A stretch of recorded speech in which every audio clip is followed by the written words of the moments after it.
and I give the floor to the representative of Pakistan. Thank you, Mr. President. I thank ASG Khalid Khiari for his briefing. I also welcome the participation of the permanent representative of Venezuela in this meeting, along with representatives of many other countries of the region. We remain deeply concerned by the disturbing news emerging from the Caribbean region and the escalating tensions.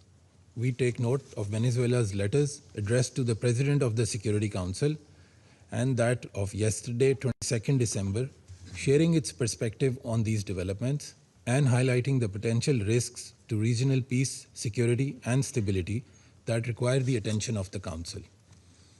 In a world marred by polarization, with conflicts affecting the lives and livelihoods of millions around the globe, it is all but imperative to once again underscore the centrality and inviolability of the UN Charter and its core principles, including friendly relations among nations based on respect for the principles of equal rights and self-determination of peoples, sovereign equality of all member states, peaceful settlement of disputes, prohibition on the threat or use of force against the territorial integrity or political independence of any state, and non-interference in the internal affairs of other states. Any unilateral measures that run contrary to these cardinal principles and the tenets of international law risk setting dangerous precedents with far-reaching consequences. Mr. President, we firmly believe that the current trajectory serves no one's interests. The path of confrontation and zero-sum approaches do not bode well for peace and tranquility in the region. Any action that negatively impacts vital economic lifelines, exacerbates humanitarian challenges, and closes the doors to dialogue must be avoided.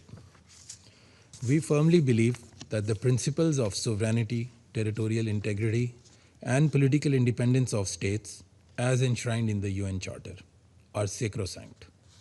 We also reiterate our support for the principles reaffirmed by UN General Assembly Resolutions 1803 and 3171 on permanent sovereignty over natural resources, endorsing the inalienable right of peoples and nations to freely dispose of their wealth, including natural resources.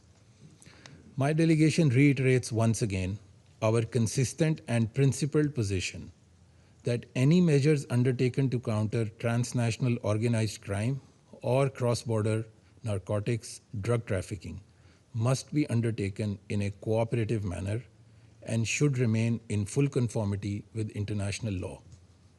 Mr. President, allow me to conclude by calling upon all sides to exercise maximum restraint, to de-escalate tensions, and to refrain from any actions that could further aggravate the situation. We urge all sides to engage in diplomacy for peacefully resolving their differences, respecting the imperative of peaceful coexistence, and choosing the path of dialogue and cooperation to ensure that the Latin American and Caribbean region is indeed a zone of peace. I thank you. I thank the representative of Pakistan for the statement, and I give the floor to the representative of Somalia.